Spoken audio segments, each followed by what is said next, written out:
Opening scene, ब्रह्मांडीय दृश्यों के साथ महाकाव्य संगीत। क्या आपने कभी सोचा है कि सितारे कैसे जन्म लेते हैं और कैसे मरते हैं?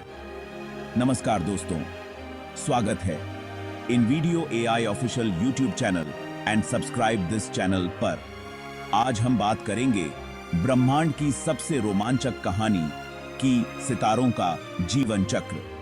कैसे ये विशालकाय आग के गोले पैदा होते हैं, अपनी जिंदगी जीते हैं और फिर नाटकीय तरीके से मर जाते हैं। यह सफर वाकई अद्भुत है। तो तैयार हो जाइए, क्योंकि हम ब्रह्मांड की इस रहस्यमयी यात्रा पर निकलने वाले हैं।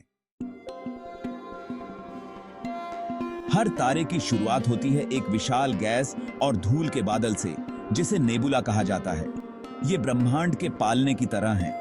जैसे जैसे गुरुत्वाकर्षण अपना काम करता है, ये गैस और धूल आपस में जुड़ने लगते हैं और एक प्रोटोस्टार बनता है। इसे आप तारे की शिशु अवस्था कह सकते हैं। मजेदार तथ्य, हमारा सूर्य लगभग 4.6 अरब साल पहले एक नेबुला से जन्मा था। जब प्रोटोस्टार पर्याप्त गर्म हो जाता है तो इसमें नाभिकीय संलयन शुरू हो जाता है। हाइड्रोजन के परमाणु जुड़कर हीलियम बनाते हैं और भारी मात्रा में ऊर्जा छोड़ते हैं। यही चरण होता है जब तारा अपने जीवन के मुख्य अनुक्रम में प्रवेश करता है। छोटे तारे जैसे लाल बौने खरबों साल तक जीवित रह सकते हैं, लेकिन बड़े तारे जो बेहद तेजी से चमकते हैं केवल कुछ लाख साल ही जीवित रहते हैं। मुख्य अनुक्रम ए तारे की मध्यम अवस्था। सेगमेंट 3, उम्र दराज तारे, रेड जायंट या सुपर जायंट चरण। लेकिन कुछ भी हमेशा के लिए नहीं रहता। जब तारे का हाइड्रोजन खत्म हो जाता है तो उसका कोर सिकुड़ने लगता है और वह भारी तत्वों को संलयित करना शुरू कर देता है। इससे तारे की बाहरी परतें फैल जाती हैं और वह रेड जायंट या सुपर जायंट में बदल जाता है।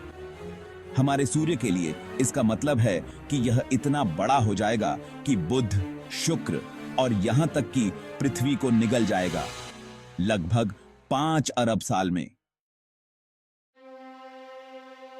सेगमेंट 4, तारे की मृत्यु, भव्य अंत। अब आता है तारे का महाकाव्य अंत। छोटे तारे अपनी बाहरी परतों को छोड़ देते हैं, जिससे एक चमकता हुआ प्लैनेटरी नेबुला और एक सघन कोर, जिसे व्हाइट ड्वार्फ कहते हैं, पीछे रह जाता है।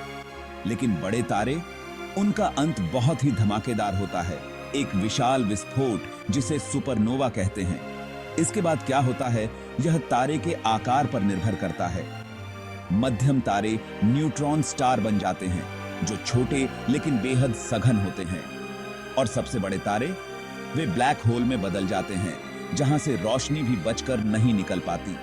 ब्लैक होल एक पत्थर बम चाहिए। ये ब्रह्मांड का सबसे बड़ा रहस्य। सेगमेंट 5, चक्र का पुनरारंभ। और अब सबसे दिलचस्प बात, जब तारे मरते हैं तो वे ब्रह्मांड को वे तत्व देते हैं जो ग्रह, जीवन और यहां तक कि हमें बनाते हैं। कार्बन, ऑक्सीजन, लोहा, ये सब सितारों से आते हैं। इस तरह हम सभी स्टारडस्ट हैं और उनकी मृत्यु अंत नहीं है। जो गैस और धूल वे छोड़ते हैं, वे नई नेबुला बनाते हैं और जीवन चक्र फिर से शुरू हो जाता है। ब्रह्मांड एक अद्भुत पुनर्चक्रण प्रणाली है। अंतिम सेगमेंट, कॉल टू एक्शन। जन्म से लेकर मृत्यु तक सितारे ब्रह्मांड के निर्माता हैं, आकाश गंगाओं को आकार देते हैं और जीवन को प्रेरणा देते हैं। क्या यह अविश्वसनीय नहीं है? तो आपका पसंदीदा सितारा तथ्य क्या है? हमें नीचे कमेंट में बताएं। अगर आपको ब्रह्मांड की यह यात्रा पसंद आई तो लाइक बटन दबाएं और चैनल का नाम को सब्सक्राइब करें। अगली बार तक आकाश की ओर देखते रहें, क्योंकि ब्रह्मांड हमेशा आपको देख रहा है।